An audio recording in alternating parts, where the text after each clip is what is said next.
Senator Rand Paul has just joined the program. Senator, welcome back to the show. Good morning, Peter. Glad to be with you.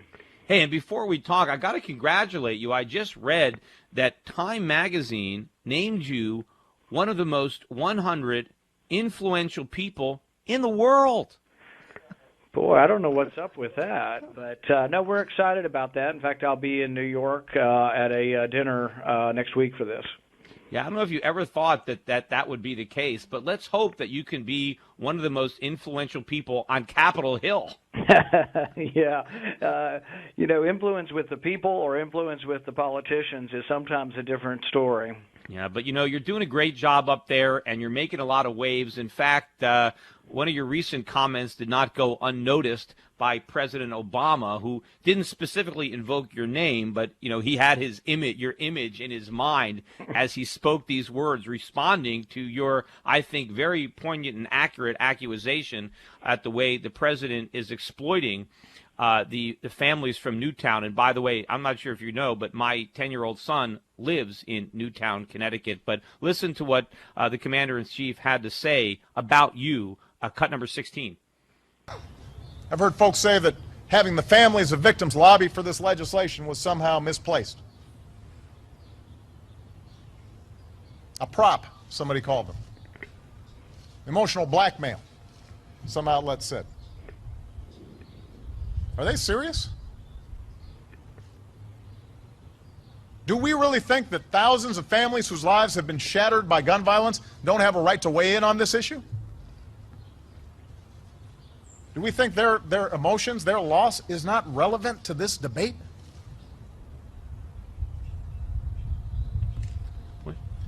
So all in all, this was a pretty shameful day for Washington. I wonder why he's pausing so much. I wonder if the teleprompter was moving a little slowly there. But so Rand, are you serious? Well, my point has always been, and this is what I said before that comment, is that I have 3 boys, and I can't imagine one of them going to school and being shot or killed. I can't imagine the grief. Well, I can imagine, but I just can't. It's hard to fathom, if you aren't one of those parents, the grief that you have to go through to lose one of your kids at school. You've got a child in that same town. And I absolutely can understand where those families are. In fact, I can see it in the eyes of that father who's testified several times. So I do not question their sincerity at all. But I do question politicians who take someone's personal tragedy and politicize it. And I think they are politicizing some terrible tragedy. And I just find it demeaning that the president would use them that way. And I don't fault the families. They have every right to grieve. They also have every right to have their opinion on this. And I want to do something, too. I want to do something that would prevent killings like this. I just don't think that these young mass murderers who are not deterred by the death penalty, they're not deterred by dying at the end of their violence, that they're somehow going to be deterred by gun registration. I think the thing that might deter them is if Connecticut announced that, guess what, we are no longer having gun-free zones at schools, that any school that wants to can have concealed carry for teachers, for principals, and that some of our schools will also have security guards. I think if you announce that, that would be a deterrence, and you wouldn't get these kids showing up at schools. Yeah, the whole idea, though, they want to create the idea that if you vote against the gun control, that somehow you don't empathize or sympathize with these families, that you're simply rubbing salt in their open wounds. And I know for a fact that there are plenty of residents of Newtown, including some who lost loved ones, who oppose gun control. Right. Well, the bottom line is if you do oppose it, you don't want to be paraded out there either. There are a lot of people who don't want to be paraded out there because they want time to grieve over the loss of their loved ones. And I just think that it's wrong to take those emotions and that sadness and politicize it. And every ounce of my body has sympathy for them as a parent. And like I say, I think it's a grief that's hard to probably overcome when you lose one of your kids. But at the same time, we have to try to do things that would actually help. And I think that several states, I was on the radio in Tennessee this morning, they tell me in Tennessee they are changing some of the laws on gun-free zones and allowing there to be teachers with concealed carry. They're setting up courses for teachers. They're setting up, an apparatus for having more security guards or retired policemen to be part of a security guard system. And it's unfortunate that it comes to that, but I don't know how else we would stop this.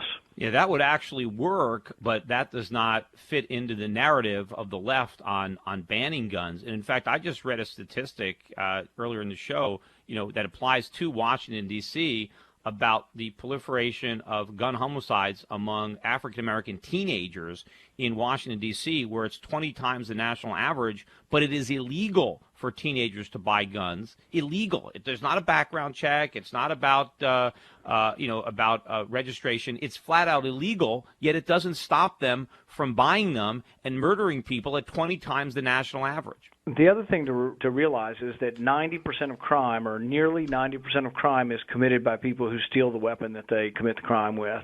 The crime at Newtown was committed by guns that were stolen. And so we have to realize that the good people obey gun laws, and you can make really strict gun laws, but then the good people who want guns for hunting, self-defense, sport, shooting, they will have to pay higher prices, higher taxes, and have more paperwork to go through on this. But the bad people, the ones who commit the crime, they're not deterred by laws, because they're not even deterred by the death penalty. They're not deterred by life in prison. They're not deterred by dying at the end of their shooting spree. So is gun registration going to deter mass murderers? Yeah, no, it's not. Hey, tell me about the politics, the behind-the-scenes arm twisting. What was going on in the Senate there that ultimately led to this latest bill being voted down or not passing? Well, I think that all of the groups and all of the people who've written and called their senators made a big difference. And, I went to a Freedom to Fish rally about a separate issue on fishing near dams in Kentucky, and 300 fishermen showed up.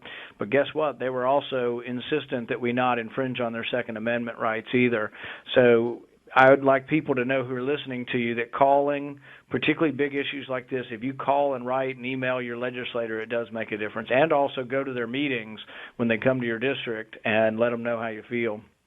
Yeah, I mean, do you see this as the first of many potential future defeats for the president, or is it maybe an aberration? We'll see. I'm not positive exactly where we're going on this. The other problems that face us, and the biggest problems really that face the country, are, managing this enormous debt and trying to get a control on it. And I think we're at loggerheads on that because the president still wants to raise taxes another $1 trillion, which I think would cripple the economy, and he just doesn't get it. And really, in our history, the only things that have really ever worked as a stimulus that government does is reducing tax rates and leaving more money in the private economy. Just finishing up a book on Coolidge by Amity Shlaes, and in there she really talks about how they kept lowering the top rate, letting the rich keep more of their income, and it was a dramatic stimulus, and the economy boomed under lower tax rates. Yeah, well, that's what got the country going after the Second World War. It was the fact that the government stopped spending money, and there was more money in the private sector, which, by the way, enabled us to pay down a lot of that debt that we accumulated to fight the war. What is the status of your budget? I know you've got your own budget proposal there. That's certainly a much better than anything else that's floating around up there on the Hill. Is it getting any traction? Are you getting any more converts? Well, we last year introduced a constitutional amendment to balance the budget, and every Republican voted for that.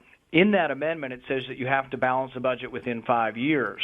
Well, that's what my budget does. I had the only budget this year introduced on the Senate side that would balance the budget in 5 years, consistent with the balanced budget amendment, and we got 18 votes.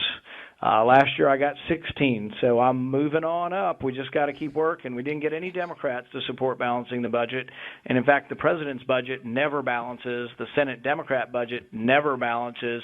So we keep pushing them, and I think ultimately people have to realize that it is not an extreme position to say we should only spend what money comes in. Yeah, the problem for me is how many Republican senators are there? We have 45, and we got 18, a little less than half of them voted to balance the budget in 5 years. Well, why don't they all? Because I'm sure every one of those Republican senators, when they go back and campaign for re-election, are going to say they're for a balanced budget. Yet they have the opportunity to sign on to one, and they refuse to do it. Why? Many people are for balancing the budget in the abstract until they have to look at the cuts they would actually have to make. And if some of those cuts include projects in their state, they become wary of the parochial special interests who want those projects. And it isn't easy. I mean, we do have to cut significant amounts of government. We eliminate certain departments. We eliminate the Department of Education, send it back to the states. We eliminate most of the Department of Energy and send that back to the marketplace. We eliminate most of the Department of Commerce, which is a bunch of corporate welfare.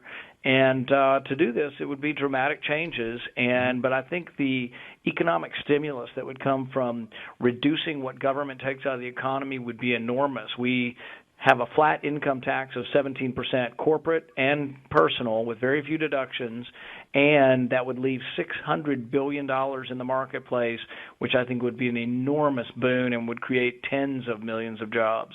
Yeah, I don't know how anybody can call themselves a Republican and oppose your plan. In fact, if you really are one of the most 100 influential men in the world, and I think you're the only, I don't know, maybe you're the only senator to make that list, which means you're the most influential senator in Washington, you've got to get those other guys on board to stand behind your budget. I mean, how can my audience help make that happen? Call, write, talk to, show up at meetings, and then ultimately maybe run for some office. And so there are a lot of ways we can. I think we're winning the war in many facets. If you go into economic departments around the country, you're finding that most of them are for free trade. Most of them believe that the best efficient distribution of goods comes from a marketplace, not from a government. The ideas of the Austrian economists as well as the Friedmanites really permeates a lot of colleges now. And so I think we're winning the battle in some ways. I just hope that the country hangs on long enough. And I am worried about crisis formation. I'm worried about, when interest rates are no longer controllable by the Federal Reserve, and when you get 5 or 10, and I know you've talked about this, what happens to the burden of debt if you have 5 or 10% interest rates? It probably would be unmanageable. Yeah, that crisis is coming. Hey, by the way, I read an article recently where both your father and myself were listed as 5 of the biggest losers in the country from the decline in the price of gold. Somehow they're trying to use the decline in gold as a way to discredit people who believe in sound money and limited government. Are you buying any gold on this pullback? Well, here's the thing is that even with the decline, I have a certain percentage of my, retirement money that I've been saving for 20 years that I have in gold mutual funds, and they've doubled and tripled in the last 10 years. So a little bit of pullback. Gold is still probably the best investment of the last decade, I would guess.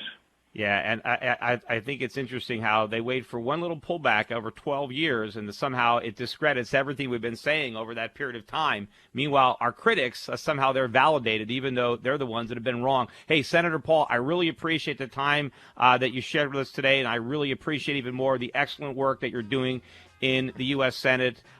Everybody, we got a quick break coming up. We'll be back. We got one final segment after this.